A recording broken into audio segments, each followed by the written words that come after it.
പ്രാണനായി ഭാഗം 11. അത് പിന്നെ വൈഗാമി കൊച്ചമ്മ പറഞ്ഞതുകൊണ്ട് തല കുനിച്ചു നിന്നുകൊണ്ടവർ പറഞ്ഞതും വൈഗാമി വിളറി. എല്ലാവരുടെയും കണ്ണുകൾ വൈഗാമിയിലേക്ക് മാത്രമായി പതിഞ്ഞു. എന്നാൽ ഉമയുടെ കണ്ണുകളിൽ സന്തോഷമായിരുന്നു ആ നിമിഷം നിറഞ്ഞു നിന്നിരുന്നത്. പലപ്പോഴും തന്റെ മരുമകൾ ഈ തറവാട്ടിലെ കേവലം ഒരു വേലക്കാരിയെ കൊച്ചമ്മ എന്ന് വിളിക്കുന്നത് പലവട്ടം താൻ കേട്ടിരുന്നു. അപ്പോഴൊക്കെ ദേഷ്യവും സങ്കടവും ഒരുപോലെ തോന്നിയിട്ടുണ്ട് ജാനുവിനോട്. പക്ഷേ ഒന്നും ചെയ്യാനാകാതെ നോക്കി നിൽക്കാനും കേട്ടു നിൽക്കാനും മാത്രമേ ഈ നിമിഷം വരെ കഴിഞ്ഞുള്ളൂ.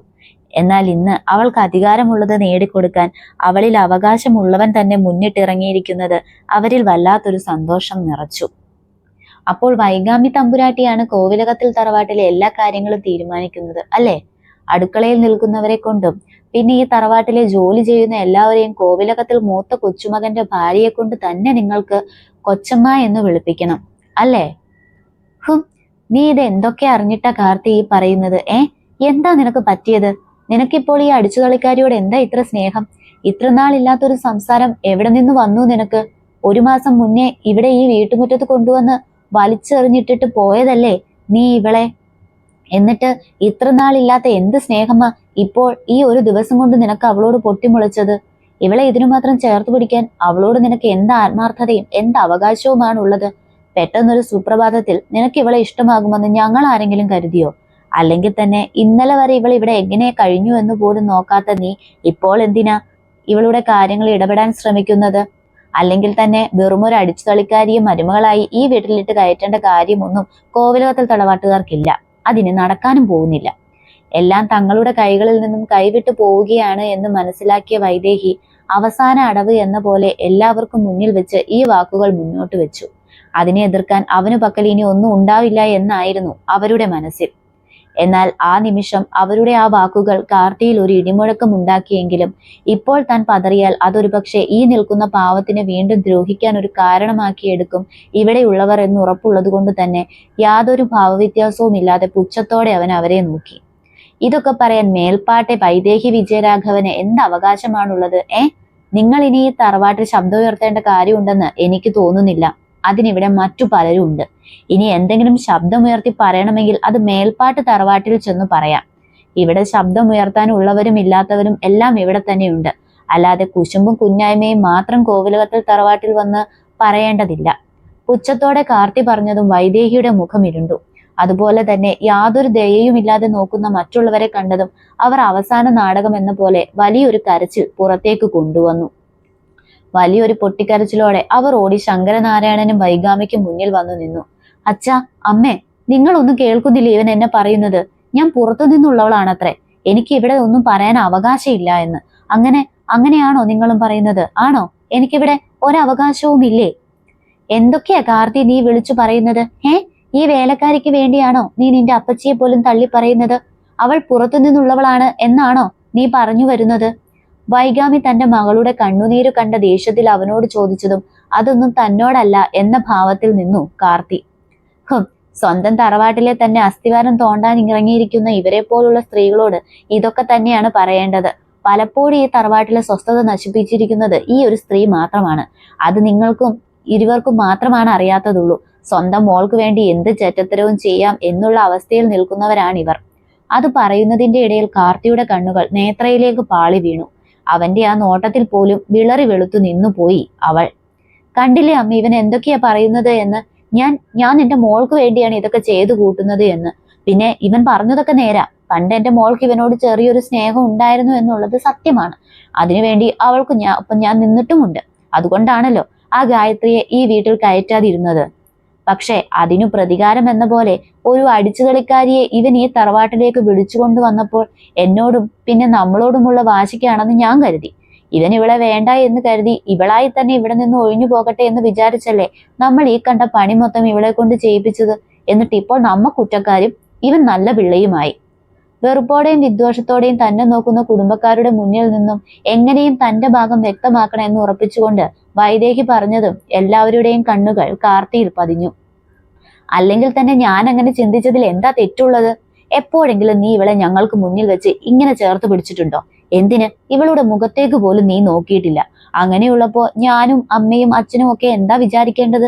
ഞങ്ങളോടുള്ള വാശിക്കാണ് നീ ഇവളെ വിവാഹം കഴിച്ചത് എന്ന് തന്നെയല്ലേ ഞങ്ങൾ വിശ്വസിക്കുക. അതാണെന്ന് ഇവിടെയുള്ള എല്ലാവർക്കും അറിയുകയും ചെയ്യാം.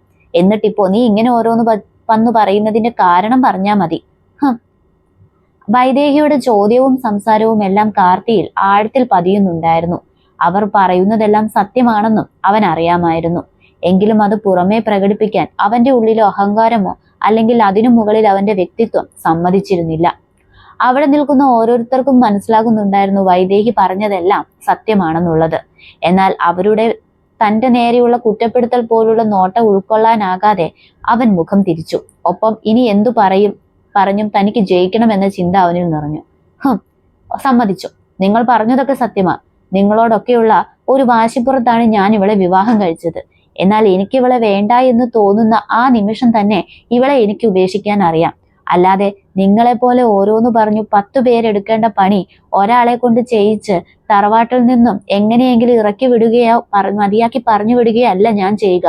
ഇവളെ കൊണ്ട് ഇതൊക്കെ ചെയ്യിക്കുന്നതിന് മുന്നേ നിങ്ങൾക്ക് എന്നോട് ചോദിക്കാമായിരുന്നല്ലോ. എന്നാൽ അവൻ പറഞ്ഞു നിർത്തിയ അതേ നിമിഷം തന്നെ കാർത്തിയുടെ കവിളിൽ ശക്തമായ പ്രഹരമേറ്റിരുന്നു. എന്താ നടന്നത് എന്ന് വ്യക്തമാകാതെ എല്ലാവരും ഞെട്ടലോടെ അങ്ങോട്ട് ശ്രദ്ധിച്ചു. അമ്പരപ്പോടെ നോക്കി എല്ലാവരും കാണുന്നത് ദേഷ്യത്തിൽ വിറച്ചു നിൽക്കുന്ന ദേവനാരായണനെയാണ്. ശക്തമായ ആ അടിയിൽ മുഖം ഒരു വശത്തേക്ക് കോടിപ്പോയി എങ്കിലും സ്ത്രീയിൽ നിന്നുള്ള അവന്റെ പിടി അയഞ്ഞിരുന്നില്ല. അപ്പോഴും അവൻ അവളെ നെഞ്ചോട് ചേർത്ത് തന്നെ പിടിച്ചിരുന്നു. എന്നാൽ ആ സമയം ഇതൊന്നും കേൾക്കാതെ എന്താണ് നടക്കുന്നത് എന്ന് പോലും അറിയാതെ അവന്റെ നെഞ്ചിലേക്ക് തളർച്ചയോടെ ചാഞ്ഞു നിൽക്കുകയായിരുന്നു സ്ത്രീ. അപ്പോഴും തനിക്ക് താങ്ങാൻ ഒരു താങ്ങു കിട്ടിയ പോലെ ആ ആശ്വാസത്തിൽ മറ്റൊന്നും അവൾ കേൾക്കുകയോ അറിയുകയോ ചെയ്യുന്നുണ്ടായിരുന്നില്ല. എന്തിന് തോളിൽ മുറുകിയ അവന്റെ കൈകളുടെ മുറുക്കം വേദനിപ്പിക്കുന്നത് പോലും അവൾ അറിഞ്ഞിരുന്നില്ല. ആരും ഒട്ടും പ്രതീക്ഷിക്കാതിരുന്ന നിമിഷമായിരുന്നു അത്. ദേവനാരായണനിൽ നിന്നും അങ്ങനെ ഒരു പ്രവൃത്തി അവിടെ ആരും പ്രതീക്ഷിച്ചിരുന്നത് പോലും ഉണ്ടായിരുന്നില്ല. ഞെട്ടലോടെ എല്ലാവരും അയാളെ മാറി മാറി നോക്കി. എന്താണ് സംഭവിച്ചത് എന്ന് മനസ്സിലാകാതെ തല ഉയർത്തി നോക്കിയ കാർത്തി കാണുന്നത് തന്റെ മുന്നിൽ ചുവന്നു കലങ്ങിയ കണ്ണുകളോടെ ദേഷ്യത്തിൽ വിറച്ചു നിൽക്കുന്ന ദേവനാരായണൻ എന്ന തന്റെ അച്ഛനെയാണ്. നിനക്ക് തോന്നുമ്പോൾ കെട്ടി കൂടെ പൊറുപ്പിക്കാനും വേണ്ടാതാകുമ്പോൾ ഉപേക്ഷിക്കാനും ഇവളെ വിൽപ്പനയ്ക്ക് വെച്ചിരിക്കുകയാണെന്നാണോ നീ വിചാരിച്ചു വെച്ചിരിക്കുന്നത്? നാളുകളായി ഇത്രയൊക്കെ പ്രശ്നങ്ങൾ ഇവിടെ ഉണ്ടായിട്ടും ഇതുവരെ ഇങ്ങനെ ഒരു പ്രവൃത്തി, ദേഷ്യം അച്ഛന്റെ ഭാഗത്തു നിന്നും തനിക്ക് നേരെ ഉണ്ടായിട്ടില്ല എന്ന് അവൻ ഓർത്തു. എന്നാൽ ഇപ്പോൾ ഇങ്ങനെ ദേഷ്യപ്പെടാനും തല്ലാനും മാത്രം എന്താണ് ഉണ്ടായത് എന്നും അവന് മനസ്സിലാകുന്നുണ്ടായിരുന്നില്ല. അല്ലെങ്കിൽ ആ നിമിഷം അവൻ അറിഞ്ഞില്ല നിമിഷങ്ങൾക്ക് മുന്നേ തന്റെ വായിൽ നിന്നും വീണ വാക്കുകൾ. ദേവേട്ടാ, മിണ്ടരുതുമാ നീ. തന്നെ പിന്തിരിപ്പിക്കാൻ ശ്രമിക്കുന്ന അവരുടെ വിളിയെ തടയാൻ എന്ന പോലെ വിളിച്ച ഉമയെ ഒരൊറ്റ നോട്ടത്തിലും വാക്കിലും അയാൾ തടഞ്ഞു. ഇനിയും ഓരോന്നും പറഞ്ഞും ചെയ്തും അതിന് ആശ കൊടുത്തിട്ട് ഈ പെണ്ണിന്റെ കണ്ണുനീർ ഇവിടെ വീഴ്ത്തണമെന്നാണോ നിന്റെ ഉദ്ദേശം? നീ എന്തൊക്കെയാ കാർത്തി ഇവിടെ ചെയ്തു കൂട്ടുന്നത് എന്ന് നീ ആലോചിച്ചിട്ടുണ്ടോ? നീ പറയുന്ന വാക്കുകൾ പോലും എന്താണെന്ന് നീ അറിയുന്നില്ല. ഇത്ര നാളുകളായി നീ അലസതയോടെ നടക്കുന്നതും ഈ പെണ്ണിനെ ഒന്ന് നോക്കുക പോലും ചെയ്യാതെ ആരെയും വകവയ്ക്കാതെയുള്ള നടത്തവും എല്ലാം ഞാൻ ക്ഷമിച്ചിട്ടേ ഉള്ളൂ. എന്നാൽ ഇന്ന് നിന്റെ വെറും വാശിപ്പുറത്ത്, അതും ഞങ്ങളോടുള്ള ദേഷ്യത്തിന്റെ പുറത്ത് മാത്രമാണ് ഈ നിൽക്കുന്നവളെ നീ താലി കെട്ടി സ്വന്തമാക്കിയത് എന്ന് നീയായി തന്നെ എല്ലാവർക്കും മുന്നിൽ പറഞ്ഞ ആ നിമിഷം നിന്നോടുള്ള എല്ലാ മതിപ്പും മഹിമയും അവസാനിച്ചു. നീ ഈ പാവത്തിനെ ഉപയോഗിക്കുകയായിരുന്നു എന്നറിയാമായിരുന്നുവെങ്കിലും നീയായി തന്നെ പറഞ്ഞപ്പോൾ നെഞ്ചു കലങ്ങിപ്പോയടാ. ഒരു അച്ഛനെന്ന നിലയിൽ ഞാനും അമ്മ എന്ന നിലയിൽ ആ നിൽക്കുന്നവളും പരാജയപ്പെട്ടു. ദേഷ്യത്തിൽ അലറുകയായിരുന്നു ദേവൻ. ഒരു നിമിഷം ഇത്രയൊക്കെ കേട്ടിട്ടും അവന്റെ നെഞ്ചോട് തന്നെ ചേർന്ന് നിൽക്കുന്ന ആ കുഞ്ഞു പെണ്ണിനെ അയാൾ സഹതാപത്തോടെ നോക്കി നിന്നുപോയി. എന്നാൽ അവൾ ഇതൊന്നും അറിയുന്നില്ല എന്ന ചിന്തയിൽ അവിടെ നിന്ന് മറ്റുള്ളവർക്കും അവളോട് ദയ തോന്നി. തന്നെ സ്വന്തം ആവശ്യത്തിനു മാത്രമായി ഉപയോഗിക്കുന്നവന്റെ നെഞ്ചോട് ചേർന്ന് നിൽക്കേണ്ടി വരുന്നവളുടെ ദയനീയ അവസ്ഥ. ഈ നടക്കുന്നതൊന്നും ഉൾക്കൊള്ളാനാകാതെ തറഞ്ഞു നിൽക്കുകയായിരുന്നു സിദ്ധു. ഇത്രയൊക്കെ നടന്നിട്ടും കാർത്തിയോട് ചേർന്നു നിൽക്കുന്നവളോട് അവന് ദേഷ്യം തോന്നി. ആ നിമിഷം തന്നെ അവളെ തന്നിലേക്ക് വലിച്ചു നിർത്തി തന്റെ പെണ്ണാണ് ഇവൾ എന്ന് ഉറക്കെ വിളിച്ചു പറയാൻ അവന്റെ മനം വെമ്പി. പക്ഷെ അവളുടെ തകർന്നുള്ള ആ നിൽപ്പ്, ദയനീയാവസ്ഥ അവന് മനസ്സിലാകുന്നുണ്ടായിരുന്നു. എന്നാൽ കാർത്തിക്ക് കിട്ടിയ ആ തല്ലിൽ ഏറ്റവും കൂടുതൽ സന്തോഷവാനായത് അഭി മാത്രമായിരുന്നു. പലപ്പോഴും അവന്റെ പ്രവൃത്തിയിൽ കൈവലിച്ചൊരെണ്ണം പൊട്ടിക്കണമെന്ന് തോന്നിയിട്ടുണ്ടെങ്കിലും അതെല്ലാം കടിച്ചു പിടിച്ച് നിൽക്കേണ്ടി വന്നിട്ടുണ്ട്. അതുകൊണ്ട് തന്നെ ആ സമയം അവന് ദേവനാരായണനോട് വല്ലാത്തൊരു സ്നേഹം തോന്നിപ്പോയി. അച്ഛാ, ഞാൻ മിണ്ടരുത്. നീ ഇത്ര നേരം നീ സംസാരിച്ചതെല്ലാം ഞാൻ കേട്ടു നിന്നു. കാരണം അതെല്ലാം ഇവിടെ നിൽക്കുന്നവർ കേൾക്കാൻ അർഹരാണെന്നുള്ളതുകൊണ്ടാ. പക്ഷെ ഇപ്പോ ഈ നിമിഷം നീ പറഞ്ഞ ഈ വാക്കുകൾ. അയാളുടെ കണ്ണുകൾ അവന്റെ നെഞ്ചോട് ചേർന്ന് നിൽക്കുന്നവളിലേക്ക് വീണ്ടും പതിഞ്ഞു. ഈ നിമിഷം തന്നെ അയാൾ അവളിൽ നിന്നും അവളെ വലിച്ചെടുത്ത് തന്നോട് ചേർത്തു നിർത്തി. പെട്ടെന്നുള്ള അയാളുടെ ആ പ്രവൃത്തിയിൽ ഞെട്ടലോടെ തല ഉയർത്തി നോക്കിയ സ്ത്രീ കാണുന്നത് തന്നെ ദയനീയതയോടെ നോക്കുന്നവരെയാണ്. കാര്യമൊന്നും മനസ്സിലായില്ലെങ്കിലും എല്ലാവരുടെയും മുഖത്തെ ദേഷ്യവും സഹതാപവും അവളെ പേടിപ്പെടുത്തി. അതേ ഭാവത്തോടെ തന്നെ അവൾ എല്ലാവരെയും ഒന്ന് നോക്കി. ഞാൻ പൊക്കോളാം, താലി ചോദിക്കല്ലേ, ഒന്നിനും വരില്ല ഞാൻ. വീണ്ടും വീണ്ടും പേടിയോടെ ആ വാക്കുകൾ തന്നെ ആവർത്തിക്കുന്ന അവളെ കണ്ടതും അവിടെ നിന്നിരുന്നവരുടെ കണ്ണുകൾ തനിയെ നിറഞ്ഞുപോയി. കാർത്തിയും പകപ്പോടെ അവളെ നോക്കി. ഇത്രയൊക്കെ നടന്നിട്ടും ഇപ്പോഴും അവൾ താൻ യാതൊരു വിലയും കൊടുക്കാത്ത, വില കൽപ്പിക്കാത്ത ആ താലിക്ക് വേണ്ടി ഈ നിൽക്കുന്നവരോടെല്ലാം മാറി മാറി അപേക്ഷിക്കുന്നു. എനിക്കൊരു ജീവിതം നൽകണമെന്നോ അവകാശം വേണമെന്നോ അധികാരം വേണമെന്നോ ഒന്നുമല്ല അവൾ പറയുന്നത്. കേവലം ഈ താലി മാത്രം മതിയെന്നായിരുന്നു. ഇത്രത്തോളം അവൾ ആ താലിയെ സ്നേഹിക്കാനുള്ള കാരണം എന്താണെന്ന് പോലും അവന് മനസ്സിലാകുന്നുണ്ടായിരുന്നില്ല. കണ്ടില്ലേ നീ ഇത്ര നാൾ ഇവിടെ ഈ തല്ലുകൊള്ളിത്തരം കാണിച്ചു നടന്നതും വാശി തീർത്തതും ഒക്കെ ആർക്കു വേണ്ടിയായിരുന്നു? നീ സ്നേഹിച്ച ഗായത്രി എന്ന പെണ്ണ്, അവൾക്ക് വേണ്ടിയല്ലേ? എന്നിട്ടോ അവളെവിടെ? അയാളുടെ ആ ചോദ്യത്തിന് മറുപടി ഇല്ലാതെ അവൻ തലകുനിച്ചു. കാശിനു മുന്നിൽ നിന്നോടുള്ള പ്രണയം പോലും അവൾ മറന്നു. അന്ന് ആ കാശ് അവൾക്ക് മുന്നിലേക്ക് ഞങ്ങൾ നീട്ടിയപ്പോൾ ഒരിക്കലെങ്കിലും അവൾ അതിനെ എതിർത്തു പറഞ്ഞിരുന്നുവെങ്കിൽ ഞാൻ തന്നെ അവളെ ഈ തറവാട്ടിലേക്ക് വിളിച്ചുകൊണ്ടു വന്നേനെ. പക്ഷെ നിറഞ്ഞ ചിരിയോടെ ഇരു കൈയും നീട്ടി അത് വാങ്ങിയവളെ പിന്നെ എന്ത് ചെയ്യണം? ഇത്രയും നാൾ ഇതൊന്നും ഞാൻ പറയാതിരുന്നത് നീ സ്വയം എല്ലാം മനസ്സിലാക്കൂ എന്ന് കരുതിയ? അല്ലെങ്കിൽ തന്നെ അതിനുശേഷം നീ എപ്പോഴെങ്കിലും ഇവിടെയുള്ളവരോട് സംസാരിച്ചിട്ടുണ്ടോ? ആരുടെയെങ്കിലും വാക്കുകൾ കേൾക്കാൻ നീ നിന്ന് തന്നിട്ടുണ്ടോ? ഇനിയും കൂടുതൽ ഒന്നും കേൾക്കാനാകാതെ തലകുനിച്ചു നിൽക്കുകയായിരുന്നു ശ്രീ. എന്നാൽ കാർത്തിയിൽ പകപ്പും ഞെട്ടലും അതിനേക്കാൾ കൂടുതൽ മറ്റെന്തൊക്കെയോ ഭാവങ്ങളുമായി നിറഞ്ഞിരുന്നത്. ഇത്രനാളും താൻ പറ്റിക്കപ്പെടുകയായിരുന്നു എന്ന ചിന്ത പോലും അവനിൽ കടന്നു വന്നു. നമ്മുടെ മിത്രമോളുടെ പ്രായമല്ലേടാ ഇവൾക്കു ഉള്ളൂ. ഇവൾക്ക് ചോദിക്കാനും പറയാനും ആരും ഉണ്ടാകില്ല എന്നുള്ള ഉറപ്പിലല്ലേ നീ ഈ തോന്നിവാസമൊക്കെ കാണിച്ചത്? അന്നേ ഞാൻ നിന്നെ താക്കീത് ചെയ്യേണ്ടതായിരുന്നു നിന്റെ ഈ പ്രവൃത്തിയിൽ. എന്നാൽ എപ്പോഴെങ്കിലും നീ ഈ പാവത്തിനെ സ്നേഹിച്ചു തുടങ്ങും എന്ന് ഞാൻ വിശ്വസിച്ചു. ഇവളെ കൊണ്ട് ഈ വീട്ടിലെ പണികളെല്ലാം ചെയ്യിക്കുമ്പോൾ അവിടെ പ്രതികരിക്കേണ്ടത് ഞാനല്ല, അതിനേക്കാൾ കൂടുതൽ നിനക്കാണ് അതിന് അർഹത എന്നുള്ളത് കൊണ്ടാ ഞാൻ നിശബ്ദനായി നിന്നത്.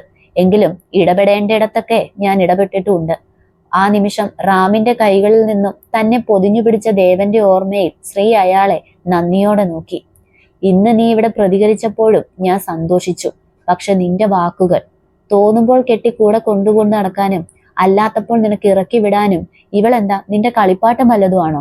എല്ലാവരും കേൾക്കാനായിട്ടാ ഞാൻ പറയുന്നത്. ഇവൾ കോവിലകത്തിൽ തറവാട്ടിലെ മരുമകളല്ല, അതിനേക്കാൾ കൂടുതൽ ചേരുന്നത് എന്റെ മകൾ എന്ന് പറയുന്നതായിരുന്നു.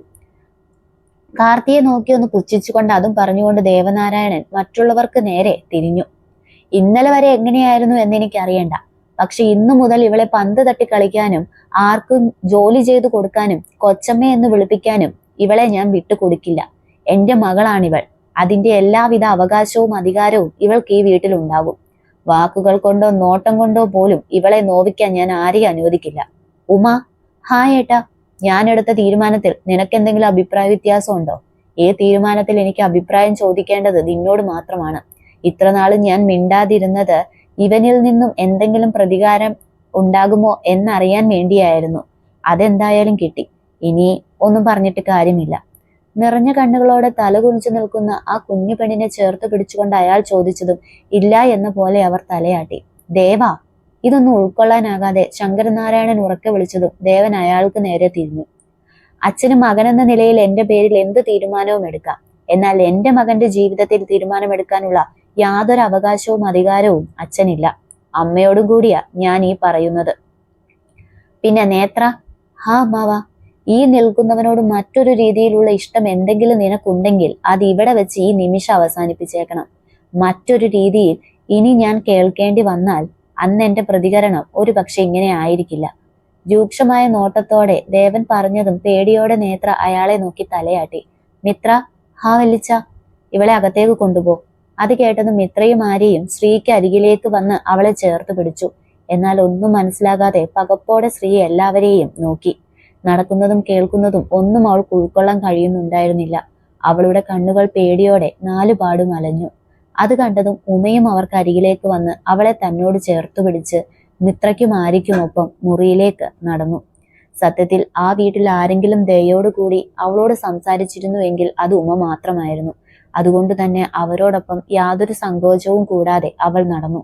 എങ്കിൽ കൂടിയും എന്താണ് നടക്കുന്നത് എന്നും പറയുന്നതെന്നും ഒന്നും വ്യക്തമാകാതെ അവളുടെ നെഞ്ചു വല്ലാതെ മിടിക്കുന്നുണ്ടായിരുന്നു. അവൾ വല്ലാതെ വീർപ്പ് മുട്ടുന്നുണ്ടായിരുന്നു. നിനക്ക് അവളെ സ്വീകരിക്കുകയോ സ്വീകരിക്കാതിരിക്കുകയോ എന്തു വേണമെങ്കിലും ചെയ്യാൻ കാർത്തി. നിന്നെ ഒന്നിനും ഞാൻ ബുദ്ധിമുട്ടിപ്പിക്കില്ല. പിന്നെ അവളെ നിനക്ക് വേണ്ട എന്ന് തന്നെയാണെങ്കിൽ ഉറപ്പായി ഞാൻ മറ്റൊരു പയ്യനെ കണ്ടുപിടിച്ച് അവളുടെ വിവാഹം നടത്തി കൊടുക്കും. അവസാന തീരുമാനം എന്ന പോൽ ദേവനാരായണൻ പറഞ്ഞു നിർത്തിയതും ഞെട്ടലോടെ കാർത്തി അയാളെ തല ഉയർത്തി നോക്കി. പക്ഷേ തന്റെ ആ ഞെട്ടൽ എന്തിനാണെന്ന് ആ നിമിഷം കാർത്തിക്ക് മനസ്സിലായി. എവിടെയൊക്കെയോ വേദനിക്കുന്നത് പോലെ. എന്നാൽ ദേവനാരായണന്റെ തീരുമാനത്തിൽ വൈദേഹിയും വൈഗാമിയും ശങ്കരനാരായണനും നേത്രയും ആർച്ചയും ഒഴികെ ബാക്കി എല്ലാവരും സന്തോഷിച്ചു. അപ്പോഴും ഈ കേട്ടതൊന്നും വിശ്വസിക്കാനാകാതെ തറഞ്ഞു നിൽക്കുകയായിരുന്നു സിദ്ധു. തുടരും. പ്രാണനായുടെ മറ്റൊരു ഭാഗവുമായി ഉടനെ വരുന്നതാണ് എന്ന് നിങ്ങളുടെ സ്വന്തം നില.